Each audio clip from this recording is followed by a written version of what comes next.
तो देखो अब नेक्स्ट जो हमारे पास क्वेश्चन है ना वो टू मशीन्स का है कि हम एक की जगह दो मशीन अगर परचेज करते हैं तो क्या होगा, किस तरीके से क्वेश्चन होगा। तो पहले तो अपन क्वेश्चन, अब इसमें आती है बात, देखो यहाँ पर लिखा है कि Bhushan and company purchase a machine. देखो एग्जांपल,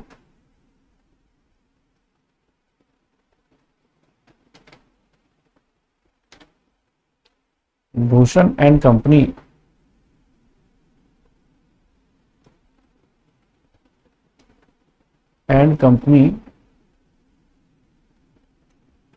ठीक है, काम करते हैं पेज ऐड कर लेते हैं, just a second.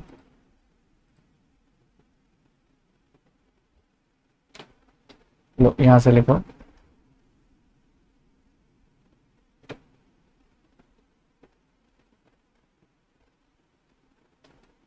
Bhushan and company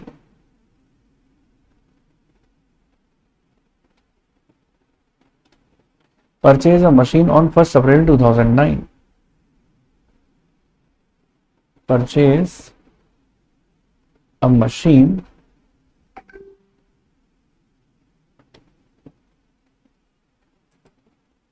Bhushan and company purchase a machine on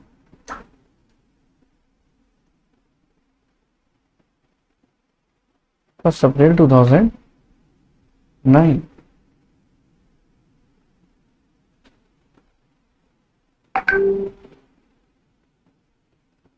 First April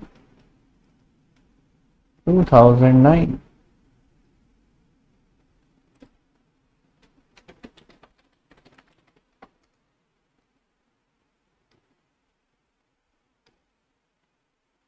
For rupees 54,000.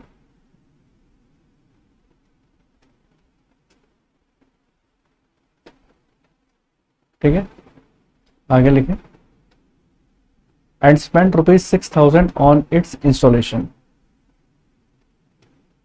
Spent rupees 6,000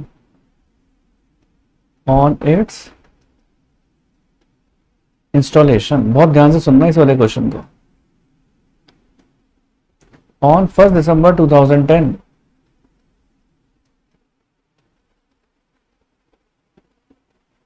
On 1st December 2010, it purchased another machine. It purchased another machine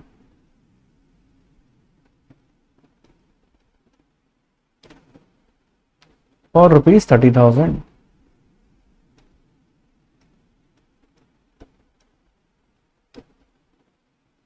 On June 2011,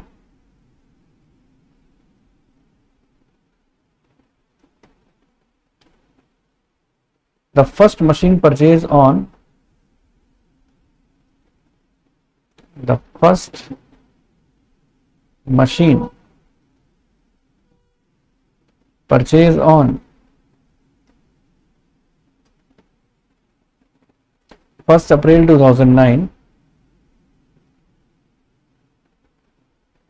2009 is sold for rupees 36,000.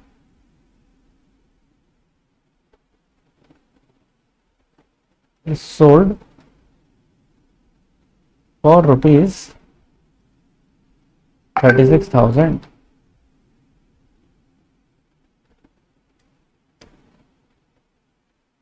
And on the same date it purchased, and on the same date it purchased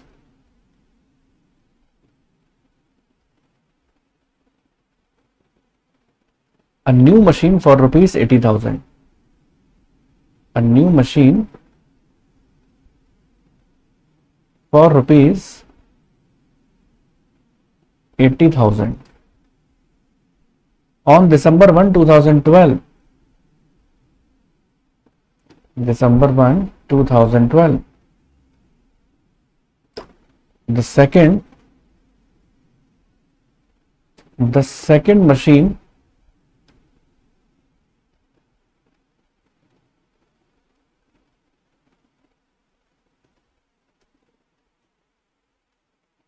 the second machine purchase on December 1, 2010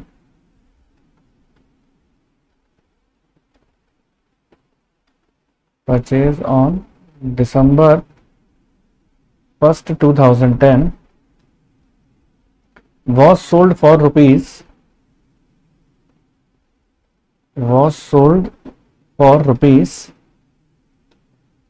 26,000। ठीक है,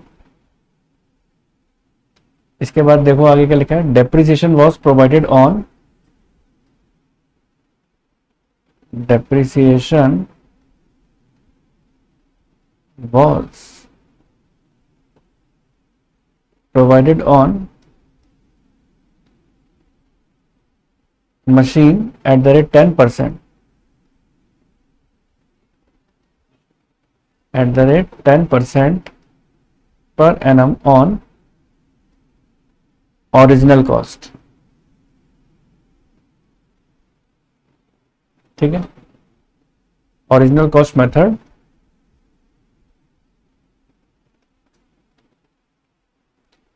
annually on 31st March।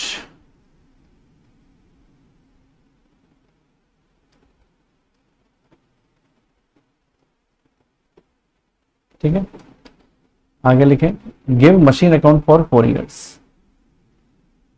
Give machine account for 4 years।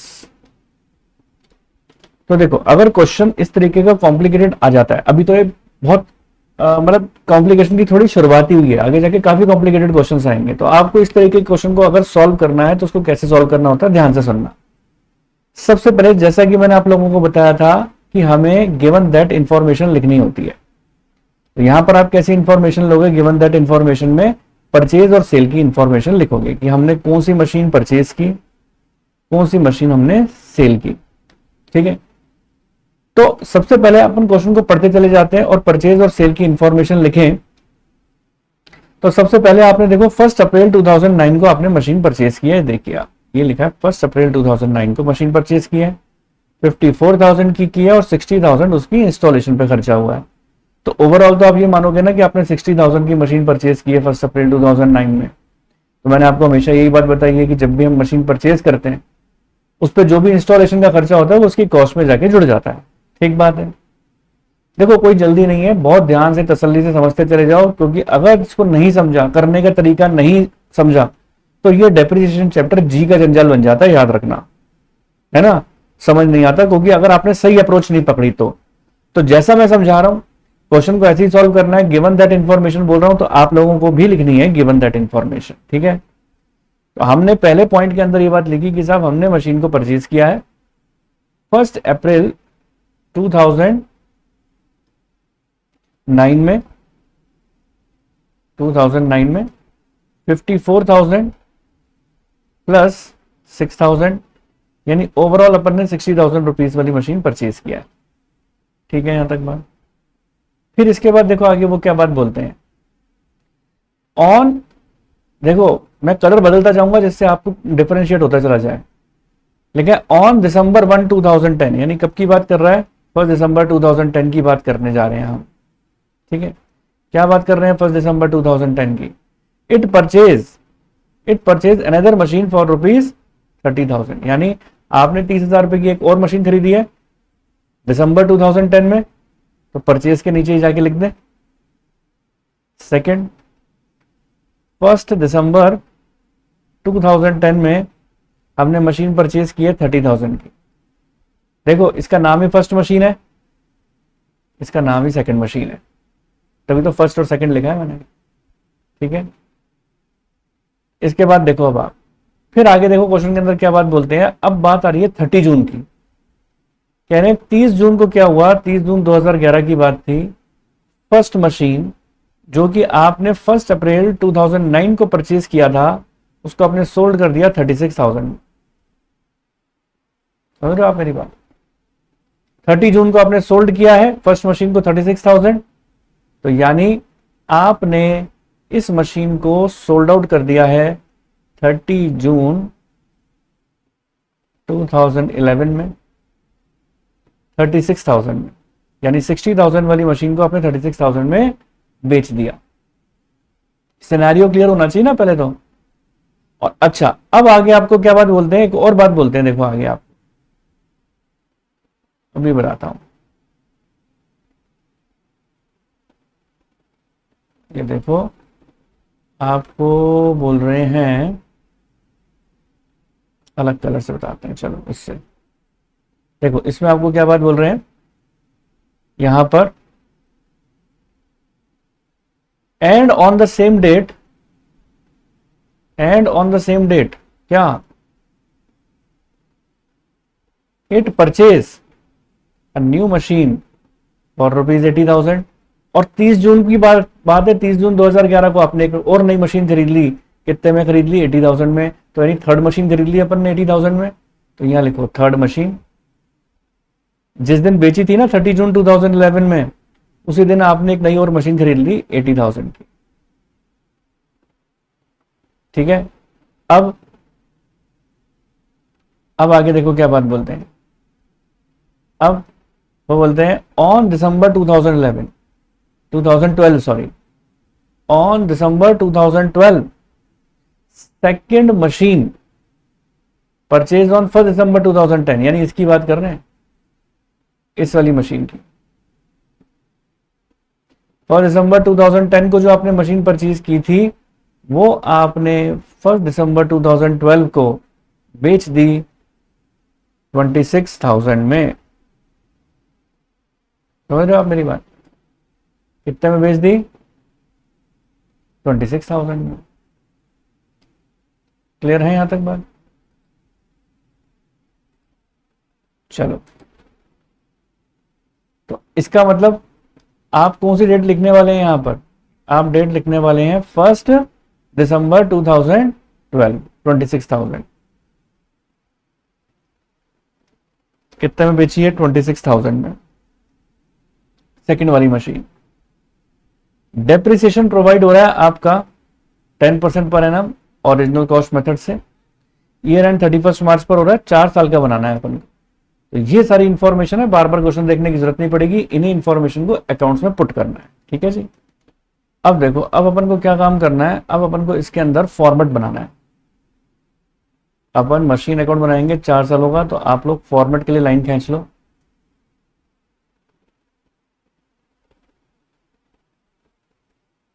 ठीक है, ये लो, date, particular amount, again date, particular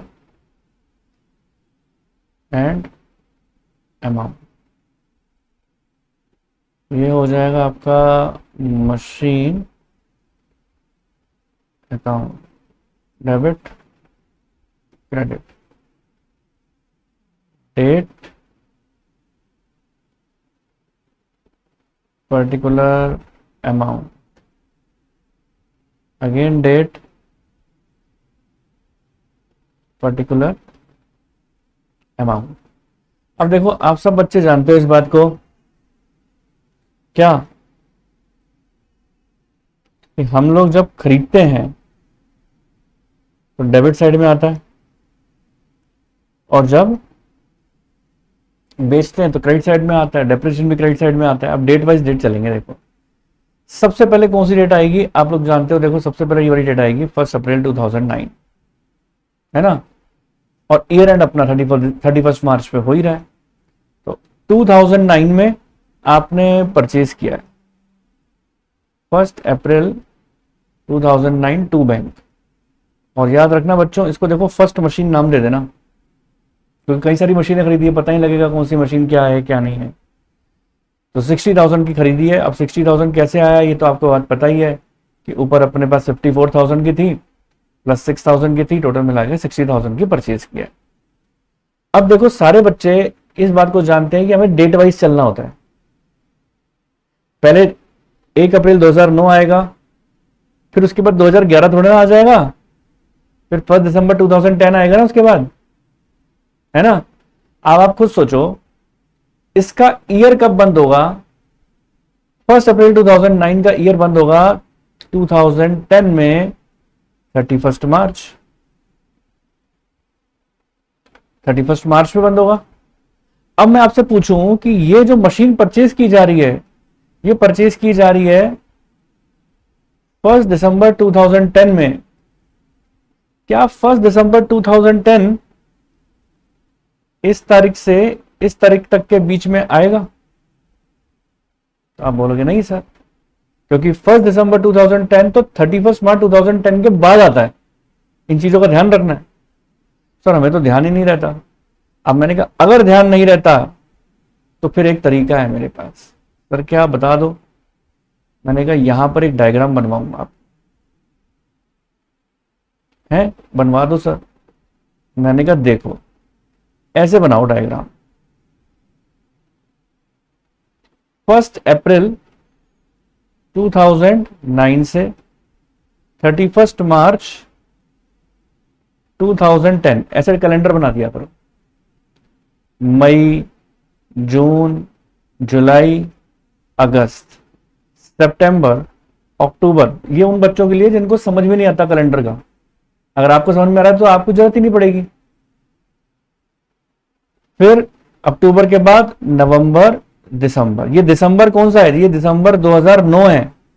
अब यहां से जनवरी चालू हो जाएगा। जनवरी 2010, फरवरी 2010 और मार्च 2010। अब आप खुद सोचें, जब दिसंबर 2010 में परचेज कर रहे हैं तो वो तो इस तारीख के बाद में ही आएगा। अगर कंफ्यूजन होता है तो बोल रहा हूं, ठीक है जी। अब आप ये देखो कि यहां पर अब आप बाई डेप्रिसिएशन निकालो। बाई डेप्रिसिएशन निकालें तो आपने मशीन परचेज कितने में की थी? यहां पे परचेज की थी आपने 1 अप्रैल पे 60,000 की। तो आप खुद सोचो ना, आप डेप्रिसिएशन तो देखो यहां से लेकर यहां तक का लगेगा। और ये पूरे कितने महीने? ये पूरे 12 महीने। तो 60,000 पे 12 मंथ्स का लगेगा, है ना। तो वही 12 मंथ्स का डेप्रिसिएशन यहां पर लगा रहा हूं मैं। 60,000 इंटू कितना था, कितना परसेंट? ये देखो ऊपर लिखा हुआ था 10% की रेट से डेप्रिसिएशन था। तो 60,000 इंटू 10/100 पूरे 12 महीने का है, इंटू 12/12। सर 2 महीने का होता तो इंटू 2/12। मैंने कहा हाँ। सर 3 महीने का होता तो इंटू 3/12। मैंने कहा हाँ। सर 10 महीने का होता तो इंटू 10/12। मैंने कहा हाँ। सर अगर 11 मंथ का होता तो 11/12। मैंने कहा हाँ भाई हाँ। सर इसलिए 12 मंथ का है तो 12/12। हाँ, अगर आप 12/12 नहीं भी लगाते तो भी कोई फर्क नहीं पड़ता, वो 12 महीने का ही होता है। 12 × 12, 12 × 12, तो 1 से इंटू करेंगे तो 1 ही आएगा ना। मैथ्स के बच्चे हो, पढ़ के आए हो सारे बच्चे। तो ये कितना आ जाएगा हमारे पास? 6,000। और यहां पर आप वही 31 मार्च 2010 में by balance CD first machine का निकाला। 60,000 में से 6 गए तो 54,000 आ गए। और ये 54,000 आप का बैलेंस हो गया पहले साल का। और ये टोटल लगा के यहां पर अपन इसको बंद कर देंगे। ये आ जाएगा 60,000, ये भी आ जाएगा 60,000। अब यहां से नेक्स्ट ईयर आपका देखो चालू होगा। फॉर्मेट अगर आपका भी छोटा बनाया है तो आप उसको एक्सटेंड कर लो। मेरा तो छोटा था फॉर्मेट, मैंने इसको एक्सटेंड कर दिया। अगर आपको भी महसूस होता है कि सर छोटा है तो आप उसको एक्सटेंड कर सकते हो। अब ये CD किस में चला जाएगा? BD में। अब डेट का आपको ध्यान रखना है। देखो ऊपर 2010 है तो यहां नया ईयर हमारा चालू होता है 1 अप्रैल 2010 में। और ये आ जाएगा to balance BD। First machine की कीमत अब रह गई 54,000। अब ध्यान से सुनना बच्चों, देखो ये अब ईयर यहां से देखो, अब यहां से चेक करो। ये ईयर 1 अप्रैल 2010 में स्टार्ट हो रहा है तो ये बंद कब होगा? ये देखना है ना अपन, ये बंद कब होगा। आप बोलोगे कि सर ये देखो ये बंद होगा 2011 में और 31 मार्च में। अब मैं आपसे पूछूं कि अब आप बताओ कि ये 1 दिसंबर 2010 को जो हमने एक सेकंड मशीन खरीदी है, क्या इन दोनों तारीखों के बीच में फॉल करती है? करती है। अब जिनको पता नहीं लगता, ठीक है ना, वो उनको बता देता हूं। जिनको नहीं पता लगता कि सर हमें तो पता नहीं लगता कि पता नहीं फॉल करती भी है कि नहीं करती, तो मैं बता देता हूँ उनको कि कैसे करते हैं। देखो, बनाओ आप डायग्राम, ठीक है।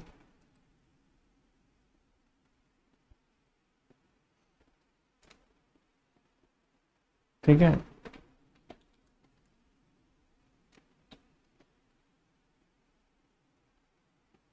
अब देखो मैं डायग्राम बना के आपको बताता हूँ।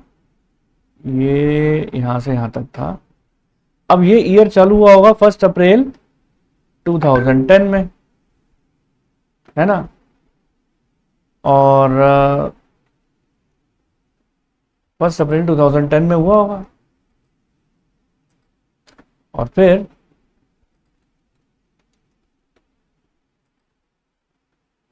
ईयर बंद कब हुआ होगा? ये ईयर बंद हुआ 31 मार्च 2011 में।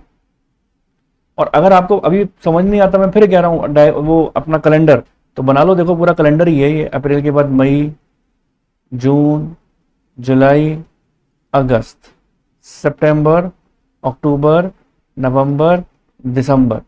अब ये दिसंबर 2010 है, यहां से जनवरी 2011 चालू हो जाएगा और ये फरवरी 11।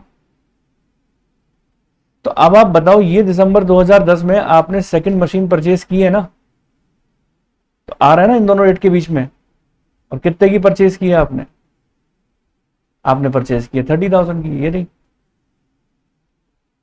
तो 30,000 की आपने परचेज देख लो यहां पर की है 30,000 की। और वो जो आपकी फर्स्ट वाली मशीन थी उसकी कीमत यहां पर 54,000 आ गई थी।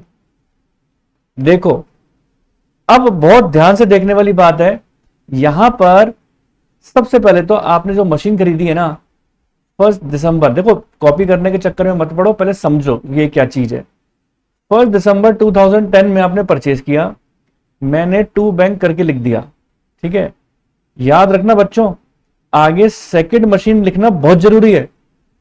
अगर ये नहीं लिखा तो कंफ्यूजन तुम्हें बढ़ जाएगा बाद में। सर बुक में तो लिखा ही नहीं होता। अरे भाई, बुक में से तो तभी तो समझ में नहीं आता जब बुक में लिखा हुआ नहीं होता, तो तभी तो मेरे पास बच्चे समझते हैं आगे। आप बुक को देखोगे तो कंफ्यूजन हो जाएगा, इसलिए मेरे हिसाब से चलना, है ना। तो ऐसे मत बोलना ऐसे रो रो के कि बुक में नहीं लिखा सर। अरे नहीं लिखा उसको रहने दो, हम अपने हिसाब से चलेंगे। अब बहुत देखो ध्यान से, ये मशीन मैंने 30,000 की परचेज की, यहां तक बात खत्म हुई, है ना। अब यहां पर अगर आप डेप्रिसिएशन लगाते हो तो याद रखना डेप्रिसिएशन फर्स्ट मशीन पर भी लगेगा और सेकंड मशीन पर भी लगेगा। समझ पा रहे हो आप मेरी बात? अब फर्स्ट मशीन के ऊपर तो देखो डेप्रिसिएशन कहां से कहां तक का लगेगा, ध्यान से सुनना। ये देखो, फर्स्ट मशीन बिक्की के बीच में पूरे साल भर चलिए, पूरे 12 महीने का डेप्रिसिएशन लगेगा, है ना। तो अब आप देखो बड़ा ध्यान से, क्या मैं 54,000 पे डेप्रिसिएशन लगाऊं या ओरिजिनली जो मैंने 60,000 की खरीदी थी उसी के ऊपर लगाऊं? सर ये तो ओरिजिनल कॉस्ट मेथड है, हमें तो 60,000 के ऊपर ही डेप्रिसिएशन लगाना है। अगर एसएलएम मेथड होता, ध्यान से सुनो इधर मेरी बात, अगर एसएलएम मेथड होता, सॉरी अगर डब्ल्यूडीबी मेथड होता तो मैं 54,000 पे लगाता। यहां पर एसएलएम मेथड है इसलिए मुझे 60,000 पे ही लगाऊंगा। अब बच्चे यहां पर क्या करते हैं, ऊपर तो लिखा है एसएलएम मेथड और लिखा लगा के आ जाएंगे 54,000 पे, तो गड़बड़ हो जाएगी। 60,000 के ऊपर 10% की रेट से पूरे साल भर का लगाना है तो इंटू 12/12 लिख दूं। जी हाँ, 12/12 आ जाएगा। तो इस हिसाब से चलें तो यहां पर कितना आ जाएगा, 6,000 रुपीज। बात खत्म है ना। अंदर ही लिख लूं, अच्छा लगेगा, पता रहेगा ना। टोटल बाहर लिख लेंगे, यहां लिख लो 6,000। अब जो सेकंड मशीन थी वो 30,000 की थी। सेकंड मशीन कितने की थी?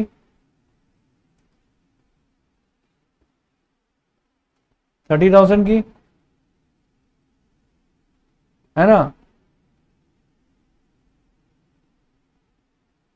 तो बस अब आप 30,000 के ऊपर 10% की रेट से निकालोगे। लेकिन ध्यान से ये देखो, आप ये सेकंड मशीन यहां पे खरीदी थी तो देख रहे हो आप, ये येलो कलर से कितने मंथ हुए, कौन सी तारीख को खरीदी थी? 1 दिसंबर। यानी पूरा दिसंबर काउंट करो। देखो मैं काउंट करवा रहा हूं, पूरा दिसंबर, पूरा जनवरी, पूरा फरवरी, पूरा मार्च। कितने महीने हो गए? 4 महीने हो गए, 4 महीने। तो 4 महीने का डिप्रेशन लगाएंगे अपन इंटू 4 डिवाइडेड बाई 12। तो ये आपके पास आ जाएगा जब आप सॉल्व करोगे 4 मंथ्स का 1000 रुपीज आ जाएगा। इस जीरो से ये जीरो गया, ये जीरो से ये जीरो गया, 4 1 जा 4, 4 3 जा 12, 3 1 जा 3, 3 1 जा 3 और 1000 रुपए। ये 1000 का डेप्रिसिएशन यहाँ आ गया। 6 और 1 5000। अब देखो जिसने ध्यान से नहीं सुना वो गया, वो तो गया पक्की बात। जिसने ध्यान से नहीं सुना वो तो गया, आ ही नहीं सकता समझ में। ये प्रेजेंटेशन में अगर झोलबाजी की ना तो समझ में नहीं आएगा, ध्यान रखना। मैं हवा में बात नहीं कहता सर, हम तो कर लेंगे टीप टाप के, कर लेना फिर बाद में कुछ भी समझ में नहीं आया तो मैं देख लेना। मैं सच्ची कहता हूं, जो बच्चे ये सोचे ना कि हाँ कर लेंगे बाद में, नहीं समझ में आने वाला बात। 5 नहीं 7000 है, 6 और 1 7000 हो गया। ठीक है, अब प्रेजेंटेशन के अंदर देखो ये सबसे इंपॉर्टेंट चीज है, क्योंकि प्रॉफिट लॉस निकालने में आगे दिक्कतें आती हैं। अब 31 मार्च पे ही अब आप क्या काम करते हो, बाई बैलेंस सीडी निकालोगे, बाई बैलेंस सीडी, है ना। दोनों मशीनों का अलग अलग बैलेंस सीडी निकालना पड़ेगा आपको। यानी ये जो 54,000 रुपीज दिख रहे हैं ना, इस 54,000 में से आप 6,000 लेस करो। देख पा रहे हो, ये देखो, ये 54,000 में से ये 6,000 पे लेस होंगे और इस 30,000 में से ये 1,000 लेस होंगे। तो 54,000 में से अगर 6,000 लेस करें तो कितना आता है ना। ये देखो मैं लेस करके दिखाता हूं। 54,000 में से माइनस करो 6,000 तो कितना आ रहा है, 48,000 आ रहा है। तो हम लिख देंगे यहां पर फर्स्ट वाले का बैलेंस सीडी 48,000। ऐसे अलग अलग बैलेंस सीडी निकालना होता है, एक साथ निकाल दिया आगे गड़बड़ हो जाएगी। 30,000 में से 1,000 गए तो 29,000। अब क्या काम करना है आपको, अब 48,000 और 29,000 को जोड़ दो, कितना हो जाएगा 77,000 और यहां पर टोटलिंग आ जाएगी। ये हमारा साल ये भी खत्म होता है। टोटलिंग आमने सामने आने चाहिए। 30,000 और 54,000 मिलके 84,000 होते हैं। हमने यहां पर 84,000 लिख दिया, यहां पर भी 84,000 लिख दिया। ठीक है जी। अब अपन इसको देखो, अब फॉर्मेट को एक्सटेंड करता हूं मैं। ठीक है, अब फॉर्मेट को एक्सटेंड करते हैं और अब देखते हैं आगे की कहानी क्या है इसमें। फॉर्मेट अगर आपका भी छोटा पड़ गया है तो एक्सटेंड कर लो। ये लो, फॉर्मेट हो गया एक्सटेंड। और आप फॉर्मेट एक्सटेंड करने के बाद आप सब बच्चे जानते हो कि सीडी को बीडी में ट्रांसफर करेंगे। ये 31 मार्च 2011 था, अब ये 1 अप्रैल 2011 हो जाएगा। 1 April 2011 to balance BD first and second, है ना। फर्स्ट और सेकंड आपको लिखना पड़ेगा। 54,000 और 30,000 के बाद 48 और 29 आ गया था। 48 और 29 तो यहाँ लिख दो 48,000,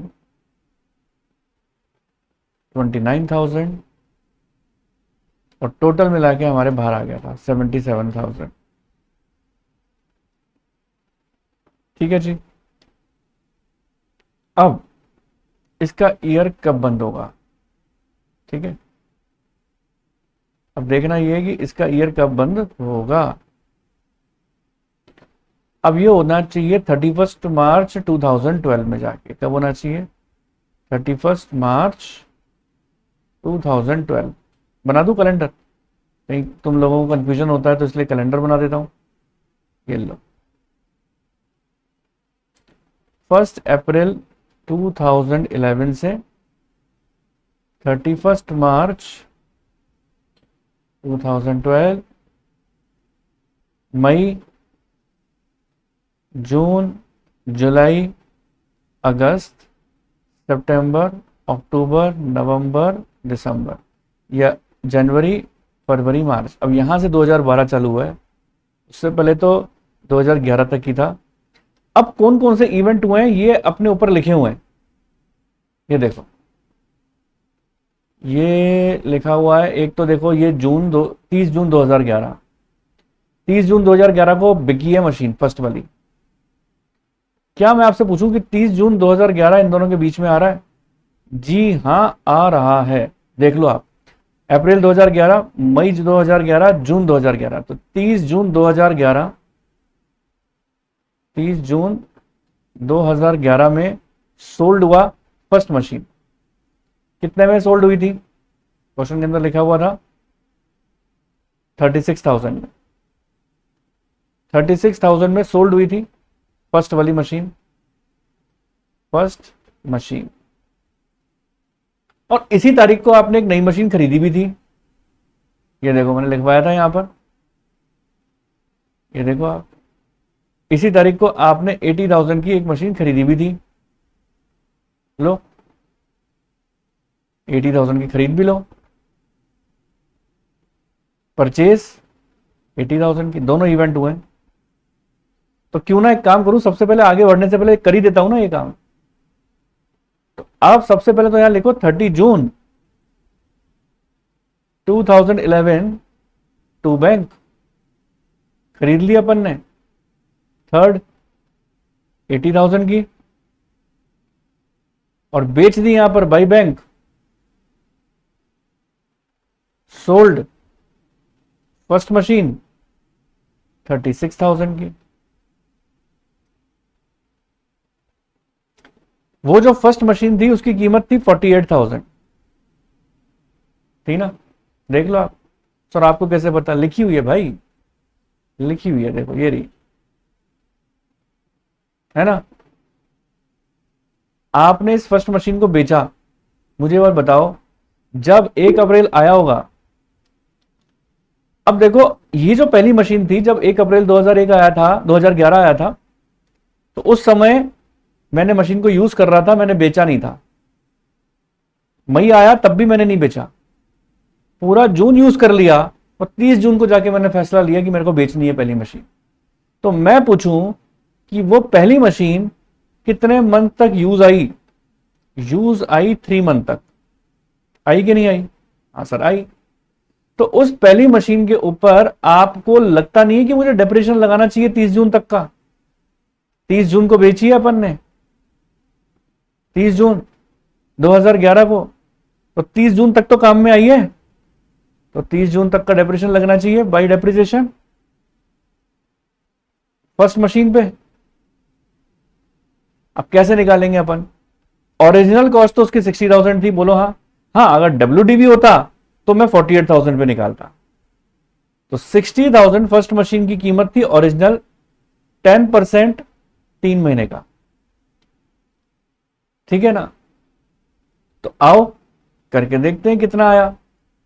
देखो मैं कैलकुलेटर पे कर रहा हूं, नीचे आप देखिएगा, 60,000 into 10 divided by 100 into 3 divided by 12, कितना आ रहा है? 1500, नीचे दिखाई दे रहा है सभी को? 1500 आ रहा है, तो यानी 1500 रुपीज का डेप्रिसिएशन हो गया। चलो मेरे प्यारे बच्चों, अगर मैं आपसे यह बात पूछता हूं कि इस तारीख को 30 जून को 48,000 की, जब साल शुरू हुआ था तो 48,000 की मशीन थी, 1500 का डेप्रिसिएशन हो गया, तो आज की तारीख में यह मशीन कितने की होगी? माइनस करके देखें। हाँ सर बात तो सही कहते हो, 48,000 की थी, 1,500 रुपए की मशीन घिस गई, हमने यूज कर ली, डेप्रिसिएशन लग गया ना, तो मशीन 46,500 की थी, है ना? और 46,500 की मशीन कम से कम बिकनी चाहिए, मानते हो ना? आप भगवान से ये प्रार्थना करेंगे, हे प्रभु कम से कम मशीन बिकने जा रही है तो कम से कम 46,500 की बिकवा देना, क्योंकि अगर ये इतने की नहीं बिकी तो हमें नुकसान हो जाएगा। कम से कम इतने की तो बिकवा देना, इससे ऊपर की बिकवाओ तो बहुत अच्छी बात है, लेकिन कम से कम इतने की तो बिकवा देना। लेकिन सच्चाई कुछ और ही थी, ये मशीन कितने में बिकी? 36,000 में, 36,000 में बिकी, तो क्या हमें लॉस हो गया? जी हाँ, लॉस हो गया। और कितने का हुआ माइनस करके देख लेते हैं। 46,500 माइनस 36,000, 10,500 का लॉस हो गया। हो गया। और इस लॉस को हमेशा अपन किस नाम से दिखाते हैं? ईयर एंडिंग पे लिखते हैं लॉस को, 31 मार्च पे 2012 by profit and loss, loss 10,500 का लॉस हो गया फर्स्ट मशीन पे। हो गई एंट्री। अब फर्स्ट मशीन का किस्सा तो खत्म। मैं पूछूं क्या आपके पास सेकंड मशीन थी? आपने बोला जी हाँ सर थी। मैंने पूछा कितने की थी? तो आपने कहा सर देखो सेकंड मशीन की कीमत मेरी 29,000 थी। दिखाई दे ही रही है आपको अकाउंट में, दिखाई दे रही है ना? तो मैंने पूछा कि सेकंड मशीन के ऊपर डेप्रिसिएशन कितना लगाओगे? आपने बोला सर अप्रैल से लेकर, सेकंड मशीन को भी बेचा है क्या अपन ने? 2012, 1 दिसंबर 2012 में जाके बेचा है।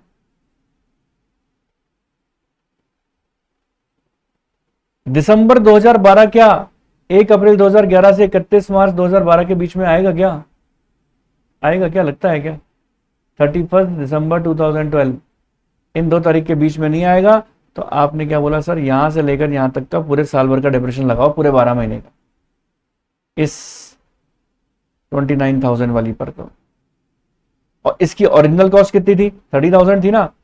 तो आप क्या करोगे 30,000 के ऊपर 10% लगाओगे पूरे 12 महीने का, 12/12 लगाओगे कि नहीं? है ना? तो 30,000 के ऊपर डेप्रेशन लगाते हैं पूरे 12 महीने का।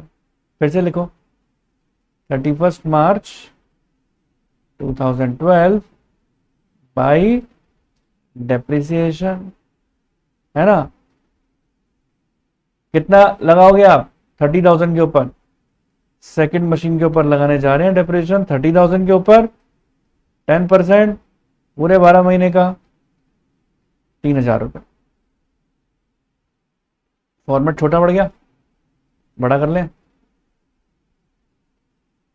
ये लो, बड़ा कर लेते हैं फॉर्मेट को।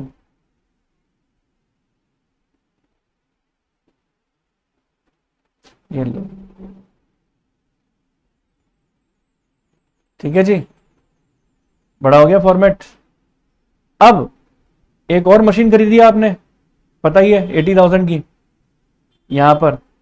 अब मैंने आपसे पूछा बताओ ये 80,000 की मशीन यहां पे खरीदी थी, कहां से कहां तक का डेप्रेशन लगेगा? आपने बोला सर देखो यहां से यहां तक का, यानी यहां से यहां तक कितने मंथ हो गए? 30 जून से, 30 जून को तो गिनो मत, तो जुलाई से गिनेंगे।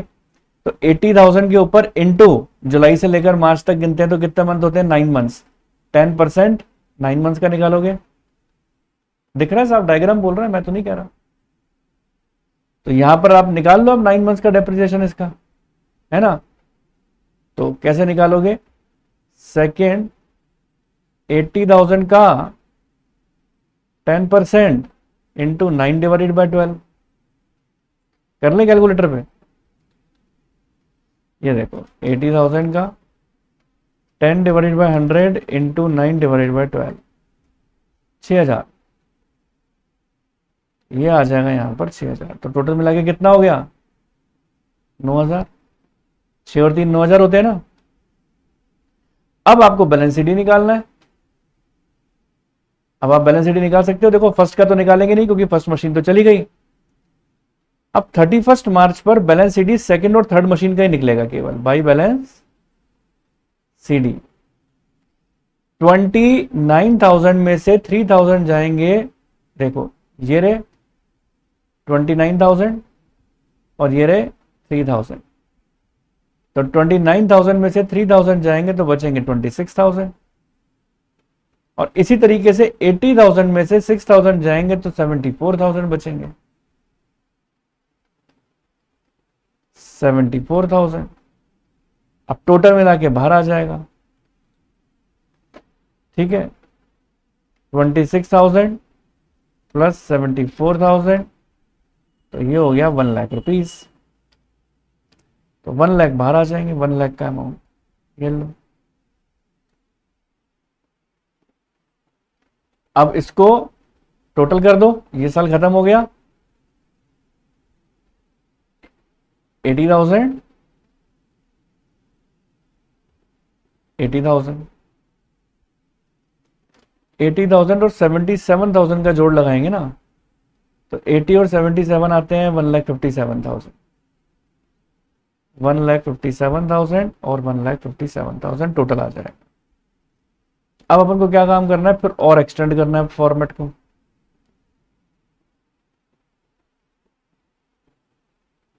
ये लो फॉर्मेट एक्सटेंड। अब लास्ट ईयर है ना, अब सीडी को बीडी में ट्रांसफर कर दें अपन। ये था ईयर 31 मार्च 2012, तो ये 1 अप्रैल 2012 में जाके ट्रांसफर होगा to balance BD. Second machine है 26,000 और थर्ड है 74,000 और ये आ जाएगा 1 लाख। अब आपको क्या काम करना है इसके बाद, ठीक है।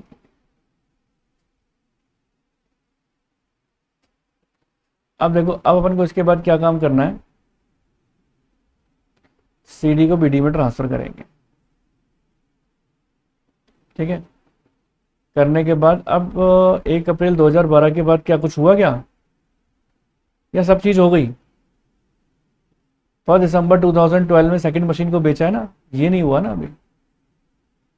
तो अब आप लोग जो जानते ही हो, अब 1 दिसंबर 2012 में बाई बैंक करके सेकंड मशीन को बेचा है। कितने में बेचा, ये बेचा है अपन ने 26,000 में। अब तो आप लोगों को आइडिया लग ही गया है कि कैसे कैलकुलेशन करना है। 26,000 में बेचा है, कौन सी को, सेकंड मशीन को। अब आप खुद बताएं, क्या इसके ऊपर 1 दिसंबर तक का डेप्रिसिएशन आएगा, बिल्कुल आएगा। इसकी ओरिजिनल कॉस्ट 30,000 थी, ये मशीन अप्रैल में काम आई, मई, जून, जुलाई, अगस्त, सितंबर, अक्टूबर, नवंबर, दिसंबर मत गिनना क्योंकि वो 1 दिसंबर को बेची है अपन ने। तो कितने हो गए, 5 और 3, 8 महीने काम में आई है। 8 महीने का डेप्रिसिएशन लगाओगे आप 30,000 के ऊपर इंटू 8 मंथ्स का लगाएंगे, ठीक है ना। 30,000 के ऊपर 8 मंथ्स का, 10/100 इंटू 8 डिवाइडेड बाई 12। तो करो 30,000 into 10 divided by 100 into 8 divided by 12, 2,000 का डेप्रिसिएशन। अब आप खुद सोचो, 26 में से 2 गए तो कितने की बचती है, 24। तो हम तो यही सोचेंगे ना कि कम से कम 24 की बिक जाए मशीन। तो 31 मार्च 2013 में आप क्या बोलोगे कि मशीन कितने की बिक्री है, 26 की, 26 की लिखी हुई थी ना। तो इसका मतलब 2,000 का ही लॉस हुआ है आपको भाई। 26 में से 2,000 का डेप्रिसिएशन निकल गया, तो 24 की बच रही है। 26,000 माइनस 2,000 का डेप्रिसिएशन लेस करने के बाद आपके पास मशीन की कीमत बच रही है 24,000 और वो बिक रही है 26 में। तो ऑब्वियस सी बात है, ज्यादा में बिक्री है कि कम में, ज्यादा में बिक्री है सर, ये तो प्रॉफिट हो गया। यानी कि प्रॉफिट हो गया तो फिर तो इसको आप क्रेडिट साइड में जाके लिखो, है ना। तो लो क्रेडिट साइड में जाके लिख लेते हैं इसको, पर अपन उठाओ, और क्रेडिट नहीं डेबिट साइड में, गलती से क्रेडिट बोल दिया मैंने, क्रेडिट नहीं डेबिट साइड में जाके लिख लेते हैं, क्योंकि प्रॉफिट को तो अपन डेबिट में लिखते हैं। तो इसको 2 करके लिखो, 2,000 रुपीज। 24 की चीज कम से कम 24 में तो बिकनी चाहिए थी, ज्यादा में बिक गई। 31 मार्च 2012 में आपने जाके 2013 में आपने जाके लिख दिया 2,000 रुपीज। अब जो थर्ड मशीन बची हुई थी उसके ऊपर आप डेप्रिसिएशन लगाओ। बाय डेप्रिसिएशन 80,000 की थी ना, उस 80,000 के ऊपर अब आप 10% का डेप्रिसिएशन लगा दो पूरे 12 महीने का, 8,000 रुपए। और बाई बैलेंस CD करके निकाल दो। इसका जो थर्ड मशीन है उसकी कीमत कितनी बच रही है, तो आपके 74,000 में से 8,000 गए तो कितने आते हैं, नीचे कैलकुलेशन चल रही है देख लेना। 74,000 माइनस 8,000 ये आते हैं 66,000, और ये थर्ड मशीन का बैलेंस बच गया आपका 66,000, और यहां पर टोटल हो जाएगा 1,02,000 एंड 1,02,000। और इस तरीके से ये आपका कंप्लीट हो जाएगा क्वेश्चन। यहां पर भी लिख दीजिए 1,02,000। उम्मीद करता हूं सबको अच्छे तरीके से समझ में आया होगा।